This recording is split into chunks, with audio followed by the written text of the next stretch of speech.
Constructing your life is about much more than just building a bank account. Each week, join real estate entrepreneur and mindset coach Austin Linney as he interviews guests who are constructing their dream lives and impacting the world around them on a daily basis. If you're an entrepreneur or wanting to start a business, or you just want to hear motivating stories of how others have overcome the odds, you are in the right place. And now for your host, Austin Linney. Guys, welcome back to Construct Your Life. We have the pleasure. We got three in the house today. We got the brothers. We got German, because he said I can't even say his name right, so why even try? And then we got Oscar in the house. So introduce yourself. Tell everybody who you are, and then we'll get rolling, guys.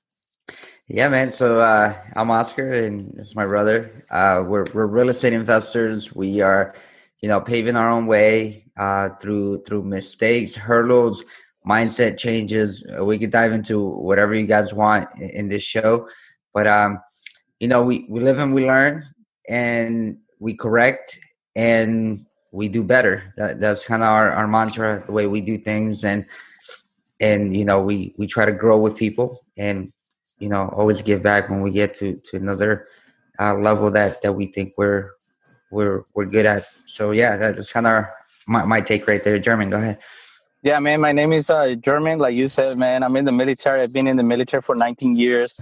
I'm very excited, man, to talk to you, tell you our story, what we're all about. And like my brother said, we got in this venture, and we've been venturing, all our lives since we came in to the United States with our family when we were little, and then in the military, now in real estate, and try to help people, grow themselves and yeah, man. So we're very excited, bro. And look, and I'll say it because y'all don't want to say it, because I can't. And I live in Texas, and I worked in the restaurant business, hotels for 20 years. I am over the conception that people have of the South American cultures and who they are as a person, because I've worked side by side with them for 20 years. A lot of those guys had 1,000 acres in Mexico and 5 businesses back home, and supported, multiple families. And what I am not okay with anymore is that everybody has an equal opportunity to step into this world.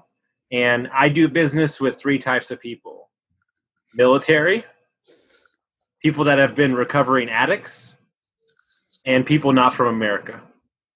Because I know every day that they show up, they're going to take it to the next level, and they're not scared of work, because work is the actual only way to smash all limiting beliefs and where you started. And there's not enough people in this world saying, I don't want to do that. Well, guess what? Somebody else is going to do it. And I always, and I haven't told you all this story, but I want to tell you this story because he's not from here. So my buddy is from Sardinia, Italy, right? And so long story short, he was a tennis prodigy, and he moved over to Florida away from his family. And he went to school. He got a master's degree in economics, and he graduated in 2008. Yeah, you can imagine how hard it was to get a job. So he went on 60 interviews, couldn't get a job. He finally took a job as a maintenance worker for a 40 unit. That's all he could get. Well, 7 days in, one of the tenants calls and needs him to clean up the shit that was floating in the room. The toilet had overflowed. There was shit everywhere. He called his dad. He said, Dad, I'm way better than this. There's no chance I'm doing this. This is ridiculous. I have a master's degree. And his dad said, just give me 7 more days. I have no idea what that's going to take, but just give me 7 more days. He said, fine, whatever. 5 days into it, the owner liked how he worked so much that he came to him and said, listen, I'm getting divorced. I don't want my ex-wife to have the property. Do you want to buy this 40 unit? Wow. And that's how he started his career. He now has 153 units and like 30 Airbnbs. Nice. And so we don't know what situation we get ourselves into, right? So we don't know the opportunity that's presented to us if we're not willing to put in the work to get there. And so I just wanted to highlight that part. But tell us about yourself and tell us about, where y'all got started and how this journey began. Cool, man. Yeah. So we, like you said, military, and we love what we do, but at the same time we're thinking of also how to grow outside of it as well. And I started wholesaling and doing other strategies like subject to about 5 years ago, and then eventually realized that wasn't for me, and it took too much effort for the little reward that I was seeing. And then really it was last year, 2019, when my brother and I decided to partner up and say, hey, let's go. I had a few buy and holds already, and then say, hey, let's go, to a low entry point like Cleveland, Ohio, and let's invest. And when we went, the idea was to buy a few small multifamily properties, residential, and we ended up getting offered a 300 unit portfolio, um, where we crushed all of our limiting beliefs as far as what we could do financially, and just when your back is against the wall and you have an opportunity, how you go and figure it out and crack that puzzle, right? So we dwindled it down to 30 properties and then 20 units from there. And we decided, hey, we're going to make it happen. And we called every lender we could, everyone. And we eventually found someone that was like, hey, this is how you guys can do it. You can do it yourself. You don't need like anyone. You have the credit, you have the reserves, you have the money, so you can do it. And we're like, oh, wow. Okay. So we talked about it and we just did it. We made tons of mistakes. I tell you that. Tons. And it was just a JV between him and I. And yeah, we're still through the process of, this lady had everything in a notebook. Talk about mom and pop notebook. Some had leases, some didn't have leases. It's been a rough one. And from there, we're close to hitting 90% occupancy right now. We're revamping the last few units, and we hope to stabilize it and keep it as a buy and hold. And just to confirm, it's what type of property? It's a rental portfolio. So it's not an apartment building. It's a rental portfolio of 20 units. So it's small multifamily units, but we bought them as a portfolio. Okay. Not individually. We bought them all in one shot. Put the money down, closing on individual, total of 13 properties, 20 units, but we did it all in one title closing. And that was all your money? Like you didn't raise money? No, we didn't raise money. We did all on our own. And we got, actually, because it's residential, we got a bargain, because it's not evaluated as a commercial property. So it's evaluated at the residential level, but the cash flow is at if it was commercial level. And this is in Cleveland, correct? Outside Lorain, of Cleveland. Ohio. Yeah. Lorain, okay. Ohio. And y'all live like around the corner, right? No, man. We live. I knew the answer. It was a joke. Yeah. No, at the time I was in Colorado Springs, Germany, still in California. Now I'm in Virginia. So it's been crazy, man. And like I said, we've made tons of mistakes, right? But that's what it takes. It takes making mistakes and learning from it. And we didn't take anyone's money, because we actually, there was a point where we were raising capital for another deal. And we decided to stop because things became too hectic, and two, we realized that we need to have our operation solid before we take a dime from any person.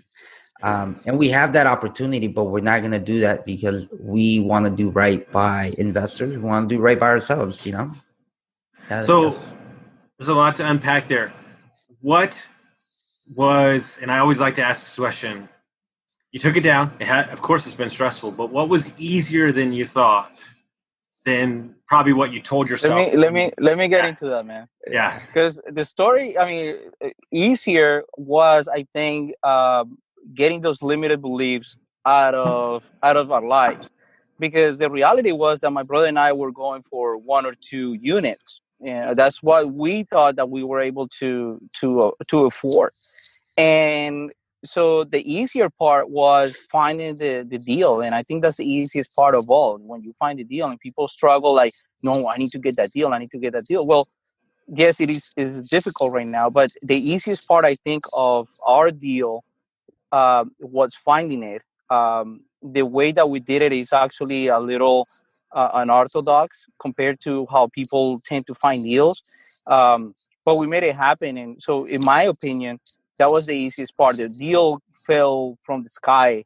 And we're like, okay, can we do this? And then, yeah, we were able to do it. So finding and enclosing it was probably the easiest part. And I don't know if my brother has a different The opinion. closing, I think, was the dead Well, easiest thing. I'm curious, and I don't know much about the deal, but Yeah. what you told me is it was a 300 house portfolio, right? At first, yeah. Initially, yeah. But what I'm saying is, and I'm just looking at it from an outside point of view, was there a way that you could have secured the other part of the deal and then wholesaled it out?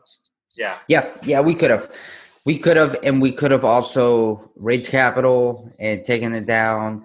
But these were all things that when we were getting into it, we didn't know. We didn't know raising capital. We didn't know the power of our network. I mean, we didn't know at that scale how to do it, right? So we had to scale it down to a way that we did know. Once we closed, and that's why I say the easiest part was closing, because when we closed, we're like, oh my God, this is actually really easy to close. The hardest part was what came after, which was the stabilizing, the getting with the property manager, making sure we're on track, all that. That's the hard part. So when people celebrate that they close, I always tell my brother, I'm like, congrats, but you're gonna have a real reality check. Yeah. We're gonna see how those relationships are gonna be in a couple months, because all these partnerships and these syndication and people doing it who are doing it for the first time, and all they cared about was doing a deal, but they don't have that baseline. I guarantee you, in 3 months, they're gonna hate each other. They're gonna hate their life, and it's a lot of work, man. Because it's a lot of work. My brother and I, we hate each other sometimes. Yeah. No, and it's a lot of work. Yeah, it takes a lot of work, and I'm grateful that I'm doing it with my brother and not somebody else. Yeah, because now we talk about it, and we're like, that's why, like, we've had 50 units and 100 units on the contract, but and luckily they fell through because of COVID or this or that. But looking back, it was a blessing, because it's helped us solidify our platform, our business, so that when we do land it, we do it right. Because I'm seeing so many people right now just wanting a deal. But if that's all you have and you don't have a base, you're going to have a hard time. I used to work in private equity, right? And what people don't understand is when you raise money, you better turn on the water hose, because they're not waiting. And so if you want to slow down and you're like, whoa, hold on, I just had a baby. It don't work that way. It don't work that way. So this is what I tell everybody, because I teach people Airbnb. You're telling me you want 20 Airbnbs when I'm telling you that with 3 run properly with no help can financially set you free. Yep. We get too much into what it looks like. And what I mean by that is, you could have wholesaled it. Yeah, you could have raised money. But what I also know is I talk to enough young people to know that some of their goals is to get 2 properties in a 7-year span, which if they're around me, that's not allowed. But what I'm saying is you've done that in one shot, right? And so now you take the 20 units you bought, and now the next one might be 60 or 100 or 20. So you've jumped so far ahead, even though there are growing pains. And I think that 5 years down the road, you'll look back and you're not gonna worry about what money you could have made, because the lessons learned here are so much more valuable than any dollar amount. Huge, man. We've learned so much, and we've learned the power of teamwork, because outside of that, we have grown our network to the point where, hey, who knows about underwriting? Who knows about this or that?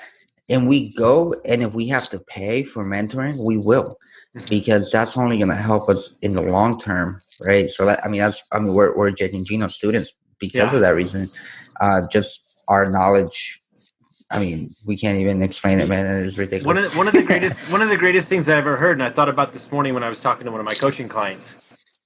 Grant Cardone, whatever you want to think about him, I have my own opinions on him. But he said that when you come to a conference, you're not paying for the people on the stage. You're paying for the people that you're sitting next to.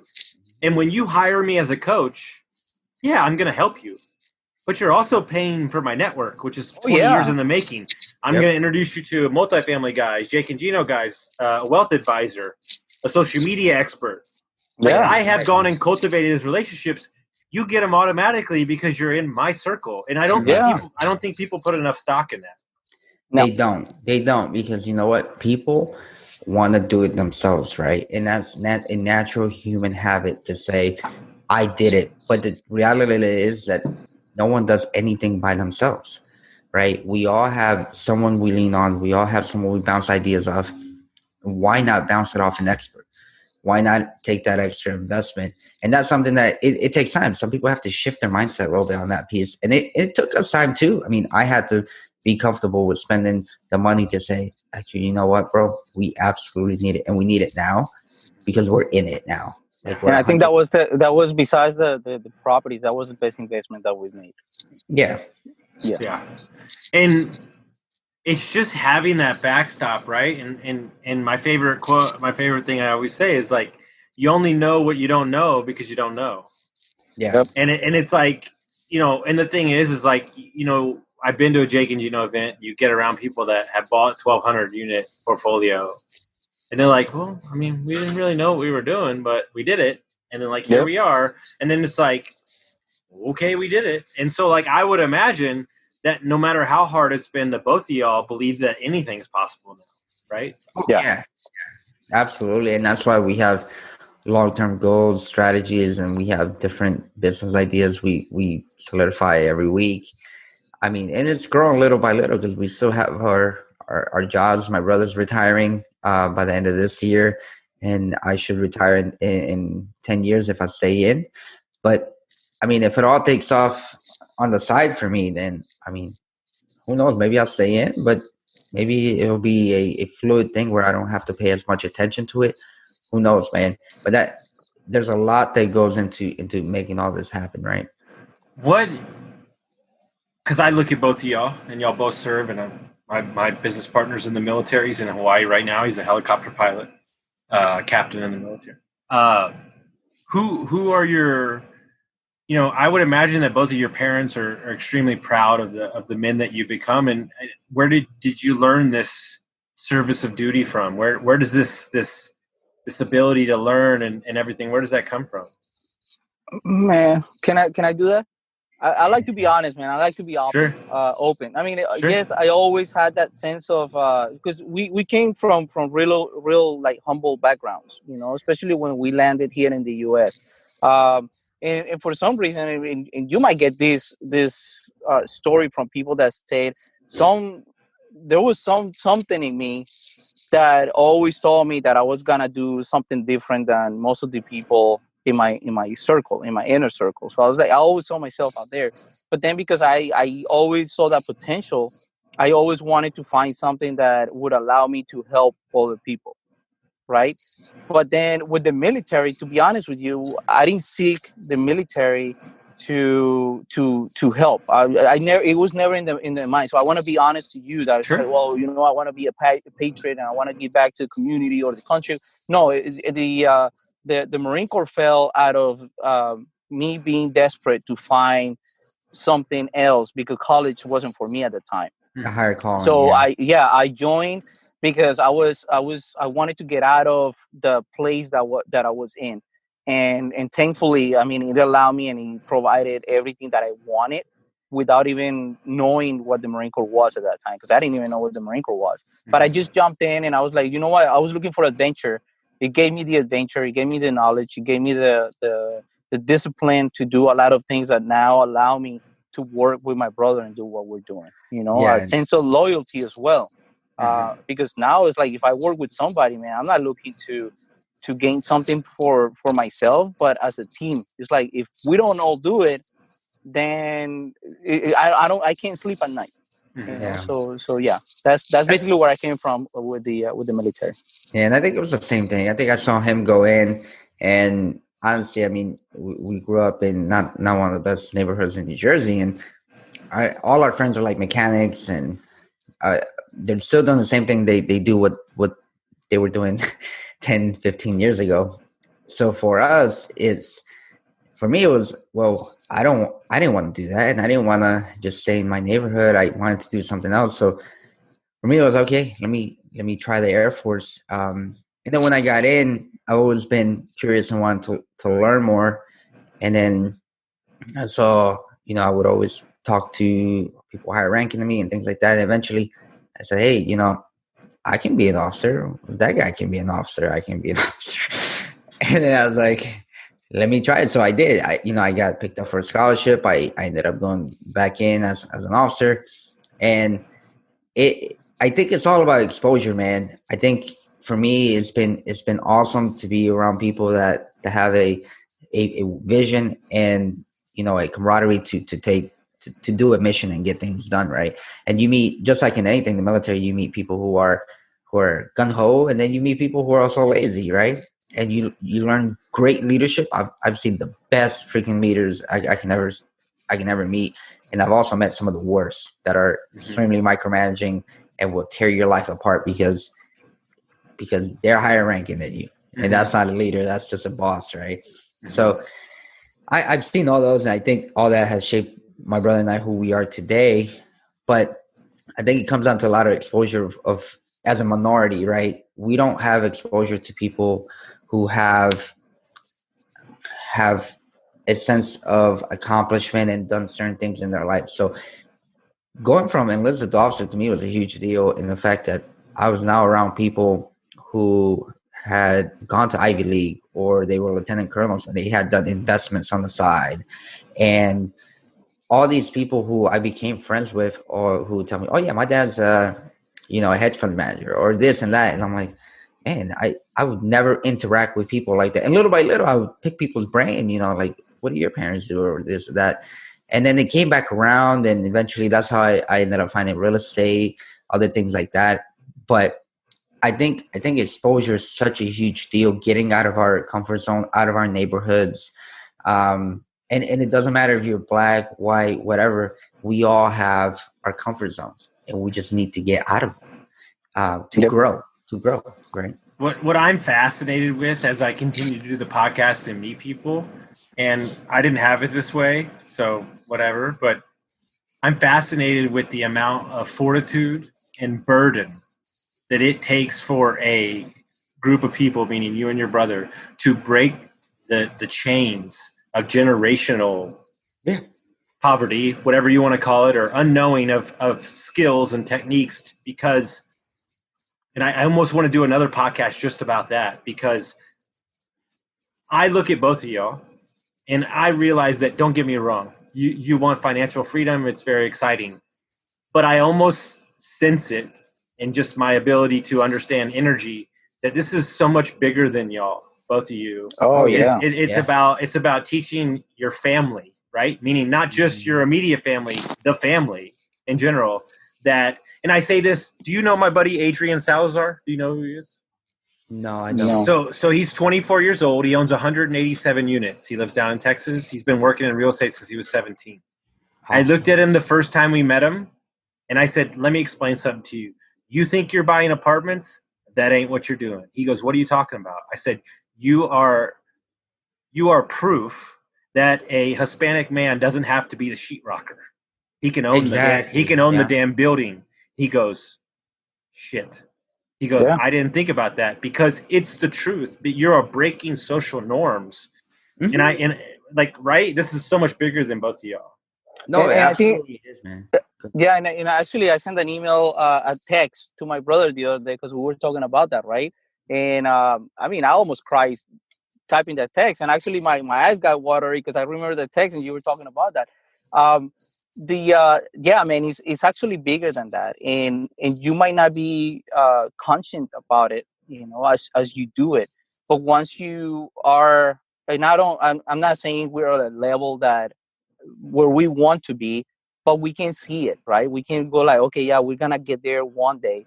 But in the meantime, once you stop and realize the power that you have to influence people, you have to start taking it seriously, because you become somebody that people are looking up to, man. And we're starting realizing that, and that's when you cannot let your guard down, because it becomes a responsibility to do good on people and to grow as much as we can, because there are people that are looking at us, and sometimes they tell us, and sometimes they don't tell us, but we know that they're counting on us to do something because their dreams are depending on our actions and how far we get. And that's big, man. That's huge, and that tears my eyes when I text my brother. It's like, dude, this is me. This is what I want to do. This is how far I want to get in. I'm 100% on this, Yeah. because I cannot just let my guard down or my game down just because I'm tired. It's not that anymore. Yeah. But it's so not- much bigger, man. Let me Go tell ahead. you something that I just talked to someone yesterday about, because when we talk about exposure, right, we also talk about exposure of how to invest your money and break those chains that you're talking about, right?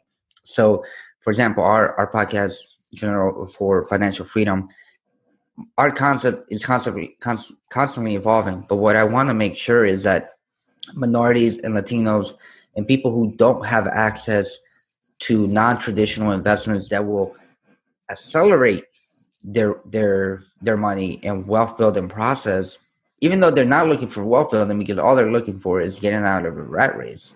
But I know the day I found out that you could do an 80% total return in a period of 5 years on a syndication, and I saw numbers and I was like, my God, I have never seen something like this. Mm-hmm. And I have never seen it because I haven't been exposed to it. I haven't been around the right people.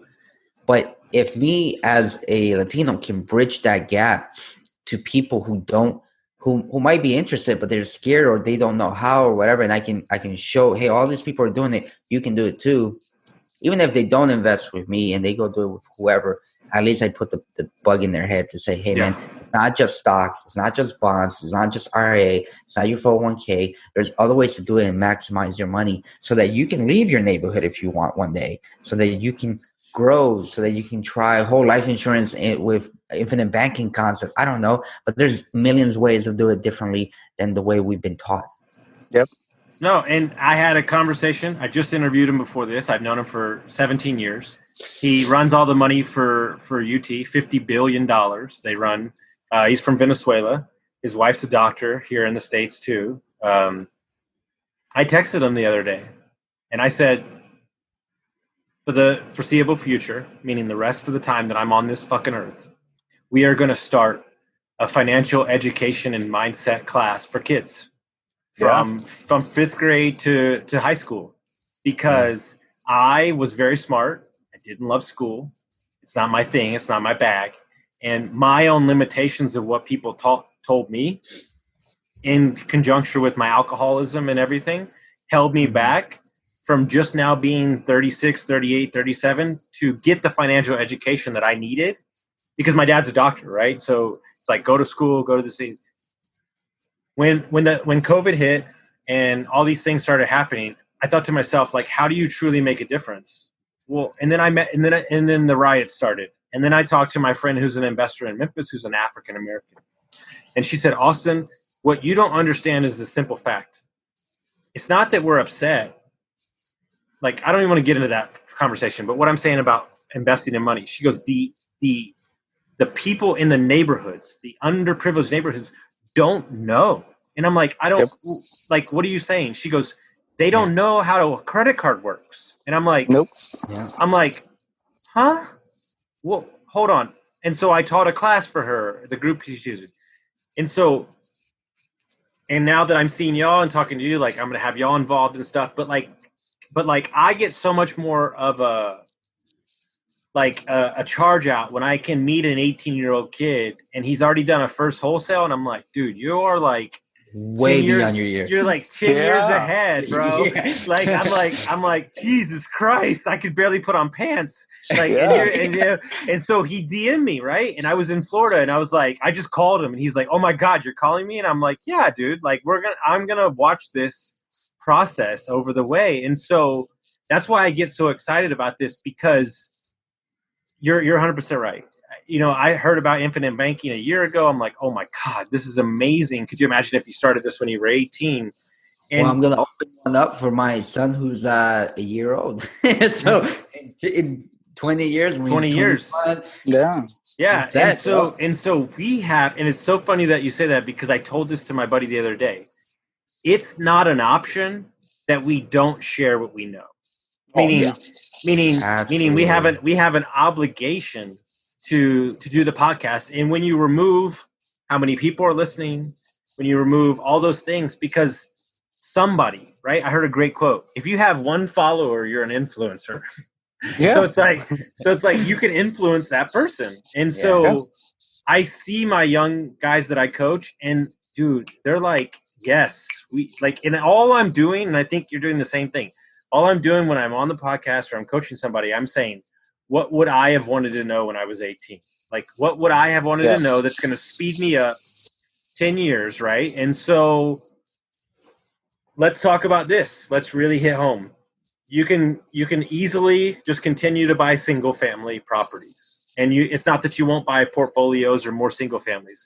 But what is the thought process and the drive behind spending the money necessary to get into a multifamily group? And what is the shift mentally to do something like that? Where does that start? Well, it starts with the scaling, right? So if you want to scale, you have to do it right. And there's a lot of pieces of the puzzle. There's the funding puzzle for raising capital. There's the acquisition leads piece, and there's the overall management. How are you going to manage the asset and manage your company, right? And all that takes someone who has done it correctly, because there are people who have done it but have not done it correctly. And that takes picking their brain to do it right if you want to scale. So for us, we spend that money, and it's been, it's priceless, man. You can't put money towards that. And for us, that's step one of the goal, right? The goal is, let's do a right syndication, do the right way, and provide the returns they want to people the way we're supposed to, right? But the longer term vision is really creating a bank, a hedge fund, a fund where we can provide opportunities for other people who are coming up like us and show them how to do it. Or if they have a deal and they don't know how to invest, we say, hey, we have the money, just show you how to do it. Win-win, right? I mean, we're bringing people up as we're also growing. That, and then recently we started talking about a network for Latino investors, kind of to help them educate themselves and minorities. But I don't know, man. I mean, we have that grand vision, and we just started really developing it. The goal for us is eventually, obviously, generational wealth for us, and to, if we don't want to work a day, don't have to work, right? But ultimately, I would like to leave a deeper impact as far as how I can shape a community and really help out other people grow too, And I think the best way is becoming the bank. I would love to become a bank, a private equity, a fund, that stuff right there. I mean, you can't get any better than that. You don't need to find a deal. People find a deal and you help them get it through, right? But I don't want to be those crappy funds or equities where they're freaking just in it for the business.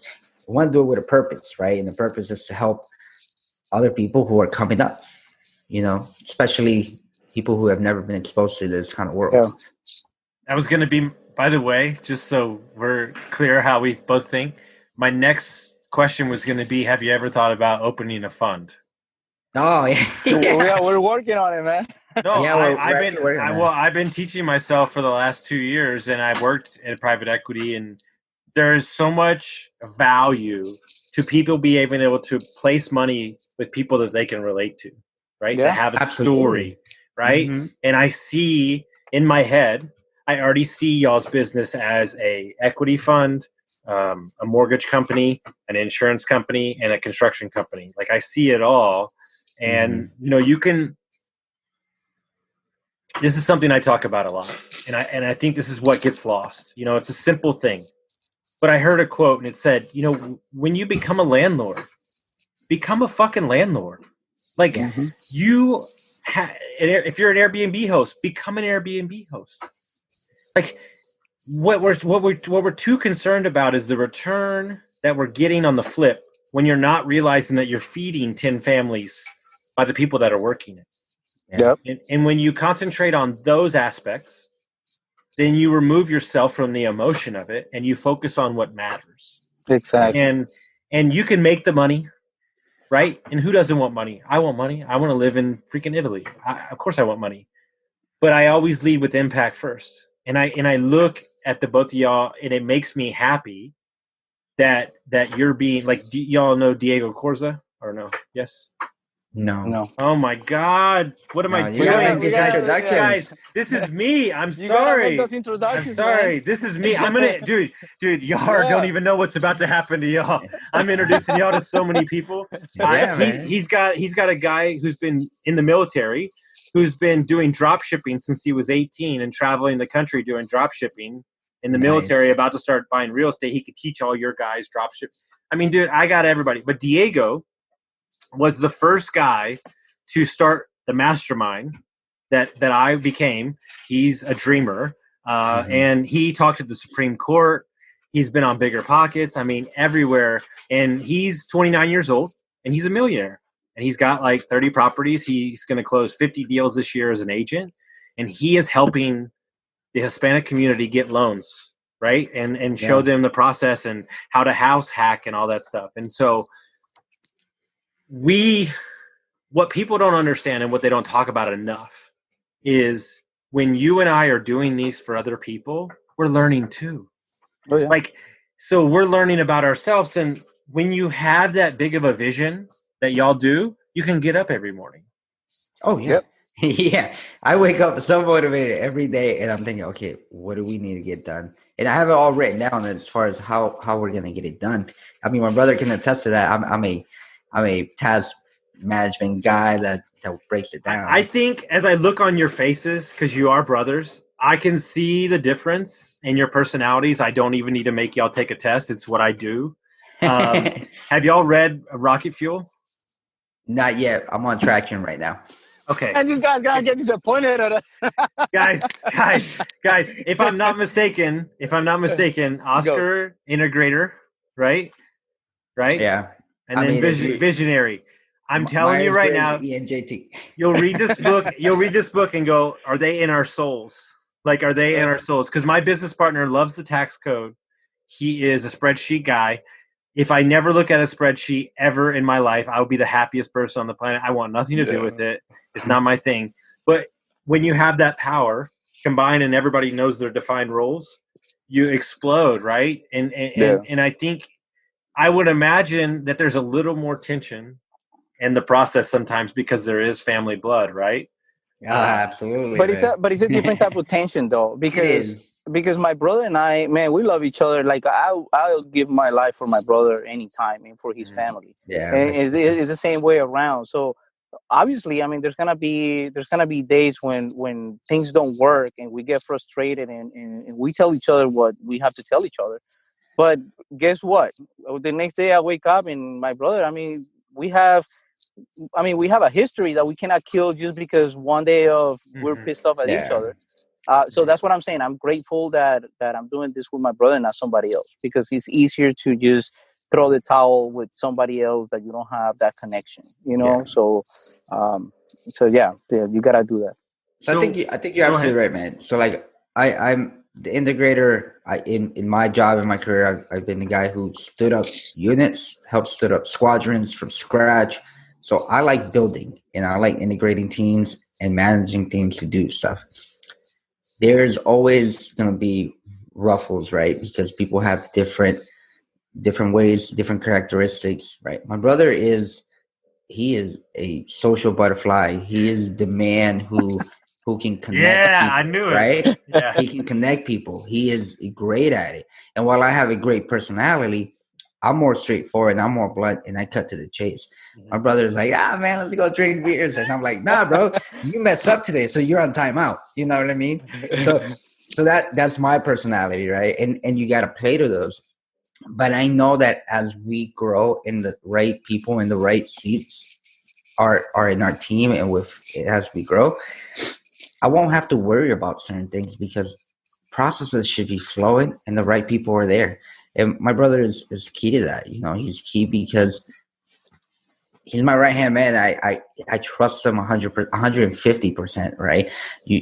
When people say they can't work with family, that's ego talking, man. That's ego. I really think there is no better partner than family, as long as you can also remain respectful, right? That's really it. Couldn't agree more. I mean, because I got a younger brother. He don't want to listen to me for shit, so I just gave up. So, but long story. We my parents got divorced. We went separate ways. So we're working on it. But you know, I think I know better. Of course I know better. And he's like, just let me live my own life. And so we've kind of got to that point. So it's fantastic. But what I wish, right, and like I look at it from a concept of, like, when I got started in investing, like, my relationship with my dad is not that great. And I realized through a lot of self-work, like, I wanted to be the biggest real estate investor for him. Like, I'm going to prove to you that I matter and all this stuff. And when I broke that down and it wasn't a part of me anymore, it was kind of scary, because I had to then look at myself and determine what I wanted to do. And the task that you're taking on is not a small one, right? Yeah.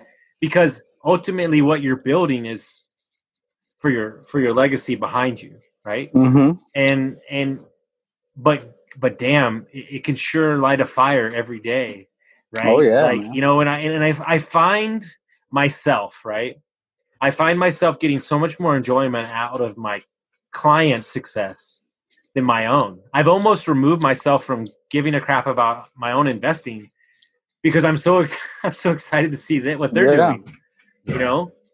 And that's awesome. But you're building something, right? That matters, right? And can matter to so many people. So when do you take a day off, right? How do you regulate? I think that's the number one thing that people ask me, like, when you're pushing for it. I have my own ways, but what do you, I mean, because you're in the military, you've got families. What do you do is there any days where you just say, we're going to shut it down today? And Absolutely. Because I mean, there's a podcast, there's so many things. So I guess that's something that's very intriguing lately. What do you do with the burnout? Oh man. So we hit heavy burnout, I think around July, August, especially when I was moving my family. But it was very rough. And the reason it was very rough, because like you just said, we had a million things going on, right? And appointments and things would happen on the weekend at 4 p.m., at noon. This time, blah, blah, blah. We get home, something at 5. Well, I just picked up my kids, right? So I think it's being realistic and knowing your time and knowing how to work in your time frames, right? So what I really had to do was sit down, especially with my wife, and make sure, hey, babe, like, what do you need from me?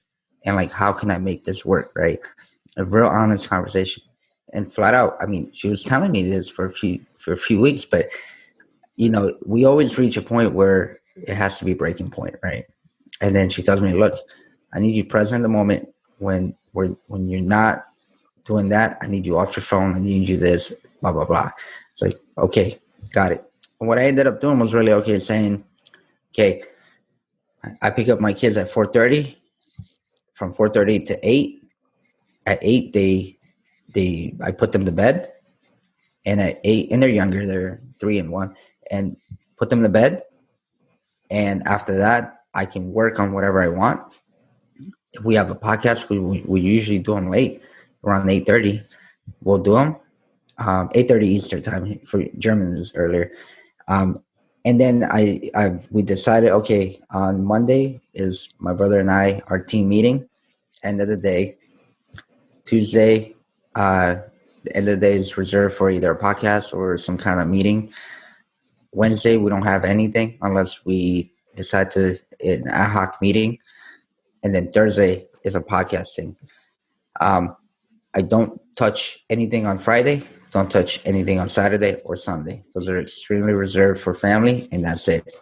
And it has been hard because I crunch everything into Monday, Tuesday, and Thursday. But you know what? That forces you to really time block and to be efficient, right? If you give someone a task and you don't set a deadline or you don't set a time, they're going to take whatever time they do. And it's the same thing for ourselves. So if I don't say, hey, I'm going to do this from 1 to 2, and that is it, I need to maximize that time to finish whatever I need to do. If not, I'm going to take all day, right? I mean, it's just the way it is. But with that, I just developed that system and it's been working, at least for me, really, really great. There's no out of the blue things or nothing. I have a huge calendar that is in our living room that has all our doctor appointment, everything, podcasts, you name it. My wife knows exactly what's going on. I don't need to worry about communication on that piece. And yeah, just I think that buy-in, if you have a partner, if you have kids, is making sure that you're on the same page. You can't do that. And I'm doing this for my family, so I can't get to the point where I'm losing my family for a business. If I get a business and not a family, then I'm gonna be a mess. Yeah, man. So I broke it down a little bit more, but that's how I do it. How about you, Joe? Well, man, I'm more flexible. Right now, I'm on the edge of retirement, so I don't have to come to work from 7:30 to 4:30 anymore. But one of the things is that I know when I have the most energy, and I try to maximize those times as much as I can, because I know that I have the most energy during like really early in the morning, and then like late at night when my brother is ready to do like a podcast or whatever. So I maximize those times. So what I do also, and what I've learned is like, okay, I'm on the West Coast time, but I know that business is usually done East Coast time. So I realized that, well, I got to get up earlier. And so what I do now is when you say, do you take time off? My time off is every morning at 3 in the morning. I go to the gym for 2 hours, and that's me. I don't touch the phone. I don't see the phone. The phone rings. I don't care. Like just my brother does on the weekends. And my family is not here with me. They're in Colombia right now. So I have is it's just me, and then from there until like maybe noon, I'm working on everything that I have to do with my brother. And then in the middle of the day, I kind of take a nap or kind of disconnect from everything. And then again, I pick it up at night when my brother is ready and we're ready to work together. That's basically what I do. But I don't do I take days off?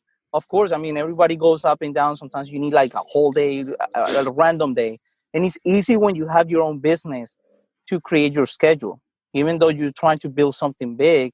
But if you don't take care of yourself, then But the beauty of that, like my brother said, he makes his own schedule. I make my own schedule, and sometimes just between him and I, hey, I don't feel good, bro. I need to take today off. My head is not it's not 100% of that. So we do that, but that's basically what I do, man. I wake up early. I do my gym time, which is me, my reflection. I listen to podcasts, to audiobook. I get ideas and I type them to myself. I text myself a message saying, "Dude, I like this idea," and then I send it to my brother. And sometimes my brother's like, "No, that's not good." It's like, okay, well, it was just an idea, you know. But that's basically how I work, and then I make my own schedule, and then my knowing when I have the most energy. Yeah. And I saw your post the other day. You talk about the sacrifice that it is that your family's not around you. Mm-hmm. Yeah. Is it hard? Yeah, man, it's hard. I mean, and it's hard and lonely, you know.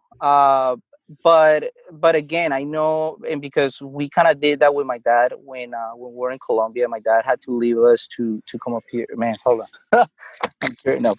And my dad had to come to the States, and it took a couple of years for him to be able to bring us here. So, um, yeah, I mean, we came to the conclusion that I needed to do this for myself, and I needed to put 100% effort on this with my brother, and because it's my ex-wife, we divorced, but we still have a great relationship, um, but she knows how important this is for me,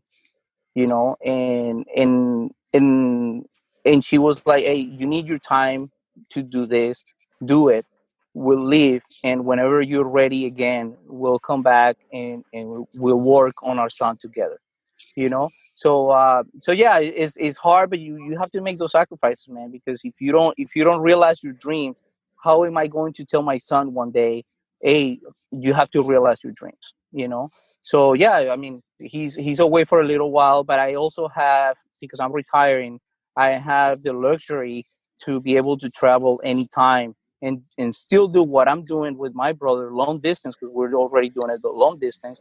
But I'm able to travel and go see him whenever. He can come in and see me whenever. So it is a sacrifice momentarily, but it also allows me to focus 100% on what I'm doing with my brother. No, and I mean, I agree 100%. You know, the question that I think that needs to be asked to everybody, right? And I was talking about this with my buddy today, is that when you don't allow somebody to chase after their dreams, you basically cut their heart in half. Yep. And over time, they're going to deteriorate in who they are as a person because they felt like they've been held back. Yep. And the best thing that you can do for any human is create this space to let them and support them on their journeys for their dream. And if they get into a year of it and they're like, well, hey, this doesn't work out, that's great. And I'm not saying go crazy. I'm not saying move to Italy. That's not what I'm saying. But we live in a society where mediocre is okay. I don't want mediocre. I want the best. And I want the best for the people around me. I want the best for my family. I want the best for everybody. And we have neutered people in our society, telling them that they can't do something. Yep. And I don't believe that there's any limits to anything. And I know that walking away from this interview, that my network, my energy, my resources, and to be honest with you, my company too, will do whatever is necessary to support you. To see that your dreams come true, because that's how much I believe in it. And so if I'm one person and you inspire other people, can you imagine how much energy is going to be behind y'all's vision? Exactly. For it to come to reality, right? Yeah, man. Yeah, that was deep. That was really deep, man. I love it. It is. Yeah, it's true. It is. You know, I read a great book that Brandon Turner recommended called Vivid Vision, you know, and it's, you know, how do you even know where you're going to go if you don't paint the vision of what you need, right? And I've had a effed up year, like a really fucked up year, but, you know, laid off, divorced, all these things. But through all that and moving across the country twice and back, through all that, I've met somebody that cares about me, that we care about each other, and it's made me a better man. I've now in a role where all the distractions around who I am have been removed. So I'm allowed to be the best version of myself, which is a coach, which I doubted for years. So when you look back on it, maybe financially, I don't have exactly what I want, but mentally and lifestyle wise, I have exactly what I need. So how much powerful does that make me as a human when I'm operating at the fullest extent of who I can be? And that's some deep shit there. But what I'm saying is we sometimes think that we're operating in the full sense of what we are. And I don't think we've even scratched the surface. Oh, yeah. And the good thing that you said, you know, you're operating 100% on what you can give. And it doesn't have to be perfect, that 100% perfect that you have in your head that you have to be in order for you to provide an input and provide, you know, like coaching for somebody else. Because every time I think, and I'm a fan of what Jake and Gino say, that you learn more when you start teaching. Mm-hmm. You know. Oh, yeah. So, dude, half the time I'm coaching, I'm working on myself in the same time. Yeah. But sometimes people think that it's like, well, I'm not there yet. You know, I'm not there yet for me to coach somebody, for me to tell somebody. Well, just your life and your experience. I mean, there's people out there that might be going. You and I went through divorce. You know, now you can, and you're already doing good. You already found somebody. You know, you're creating something for yourself. You can actually tell somebody about divorce. You know, even though you're not doing 100%, but that person. You know what I thought when I got divorced? My first thought, whatever. I go, man, I'm going to be able to help a lot of people. Oh well, yeah, you thought that. I didn't think that. but what I'm saying is that is that that's a thought that came to my head because let's be honest, and you can talk on this. Yeah. When it all goes south, right, for whatever reason, there's a lot of truths that come out in that conversation, regardless of whose fault it is, that are very hard to hear. Oh yeah, dude. Very hard to hear, because it makes you self-examine yourself like you've never been examined before. Am I wrong or am I right? Yeah, no, you're right. Yeah, you're right. Regardless of whose fault it was, but it's hard. Yeah. But it's hard, and you feel like a loser. You feel like, hey, you're letting people down. You know, you have. I mean, everybody thinks that they have their perfect life, their perfect family, perfect life, and all that stuff, and then all of a sudden everything comes down. So yeah, it's hard. You know, I never thought about like, oh, I can help people out with my situation. That's a great perspective to have to make the process easier. But the thing is that once you come out of it and you see things a little clearer, you can actually tell somebody, it's like, dude, it's not the end of the life. You know, you can actually turn this around. You can turn yourself around, and you never know what other possibilities or opportunities that situation that you went through is gonna bring you to. You know, in my case, for example, I mean, yeah, it was hard and all that, and we still have a great relationship, but it allowed us to also look at our dreams. Like you said, if you don't let somebody else realize their dreams, that person is going to deteriorate with time. We realized that we were holding each other back, you know, and through that divorce, we became free as individuals, and she's allowing me to realize my dream, right, and and letting me be who I want to be, because she's already who she wants to be, right, but I'm not there yet. But she was like, hey, let us go, let's do this. You realize your dream, because that also is going to help our son, you know. Just think about as a family, not thinking like globally like my brother and I are thinking, but as my son. And also she realized that I'm that type of guy, that I'm always want to give the example. I'm always trying to provide not money value, but the example of, like, I want to tell my son one day, it's like, hey, go for your dream. No matter what. If I don't realize this and I keep it to myself, and I keep deteriorating, and I become old and having all these regrets, how am I gonna tell my son one day, it's like, hey, go for it? Well, Dad, you never went for it. You know, I'm just gonna be just like you. So yeah, the divorce was hard, but again, it allows us to become free and be the person that we needed to be right at this moment. It's funny, and you get to be a better dad because you're the best version of yourself. But Exactly. I'll tell you this, and I've never shared this with anybody. The moment that we officially decided it was over, and I signed the contract, I signed the house over to her and the dog and all that stuff, we sat on the porch and talked for 3 hours. Like, I'm dead serious. Like, we were like 22 or 25, and it was the weirdest thing in the world, because it was like all the bullshit, all the stress was gone, and we could just be ourselves. And what you realize through that, as you look back on it, is that her and I, in the moment, in the relationship, were not ourselves.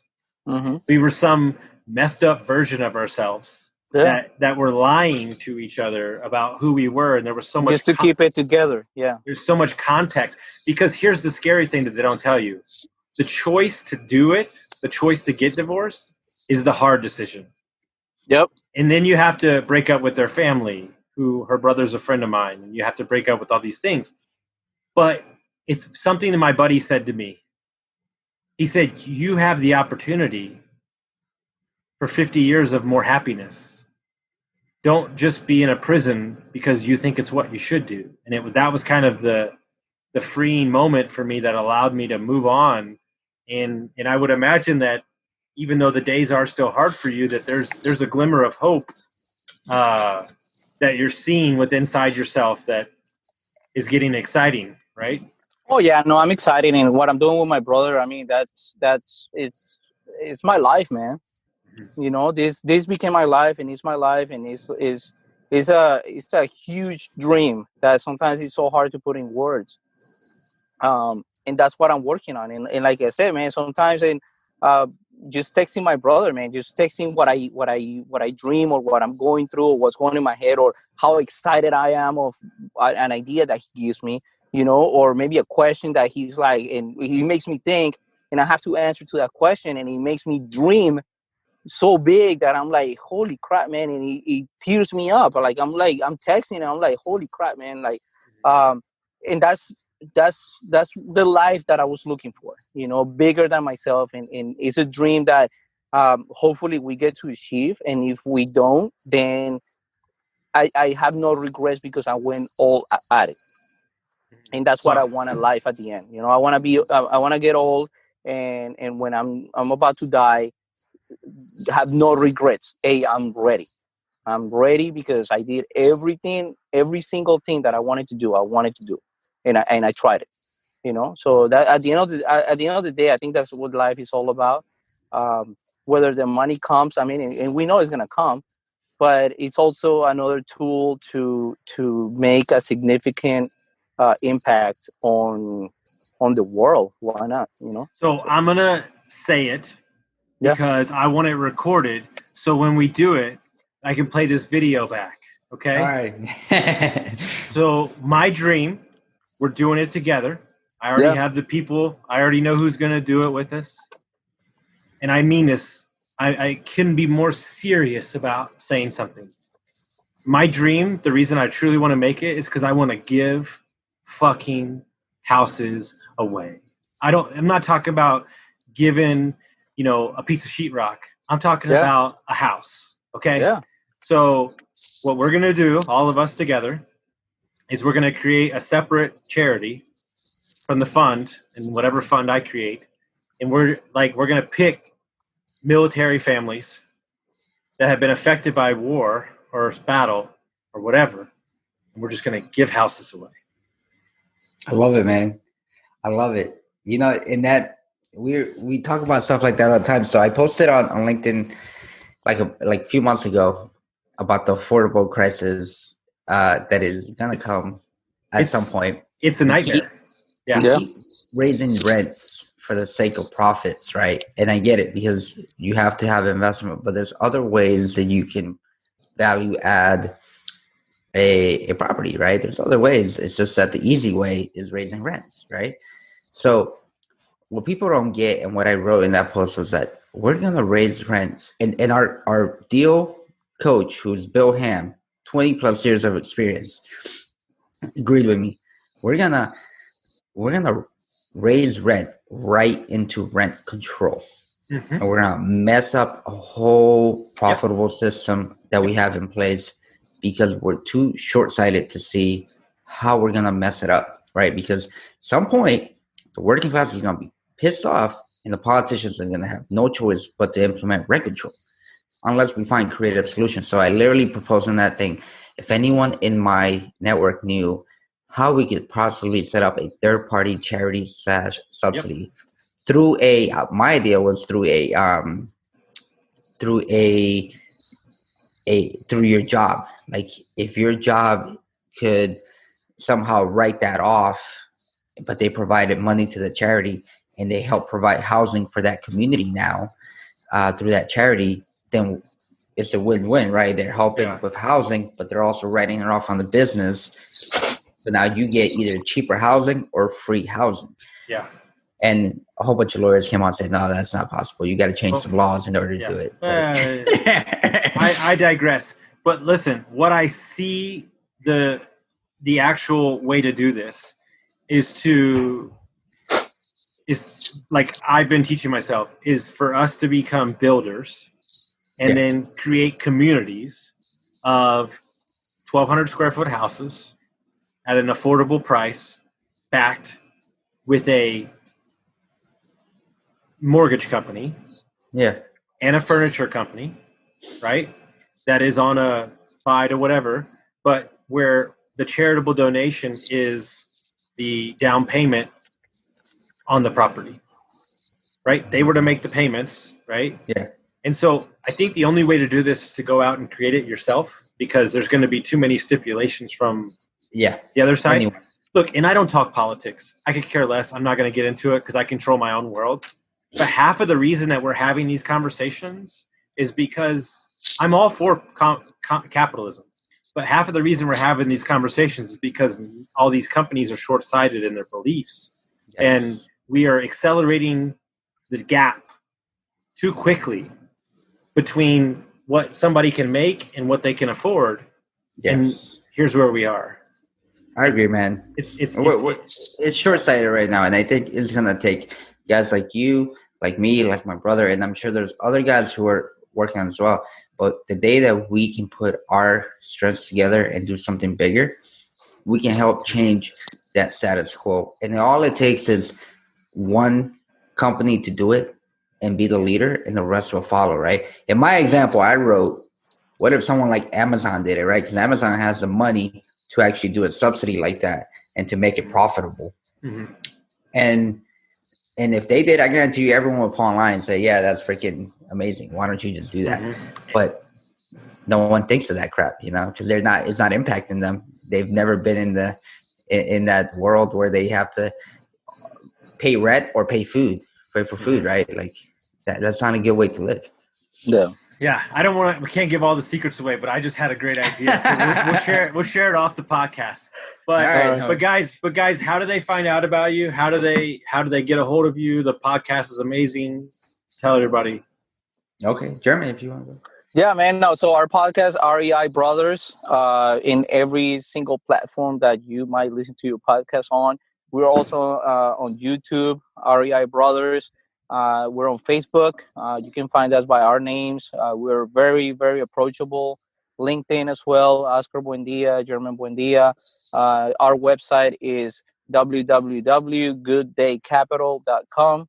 And Instagram, REI Brothers. And like I said, we're very approachable. We try to answer to every comment, every message, everything that you want. That's the easiest way that they can reach us, man. Perfect. Well, be ready because y'all are about to get sent between like 7 DMs because I already have the builder. I have the finance guy. I've got the agent. Like, we're good. Like, it's all taken care of. So awesome. So I just need it. But I appreciate y'all so much, guys. If you like this episode, make sure you share it with your friends, guys, and we'll see you next time. Awesome. Thanks, man.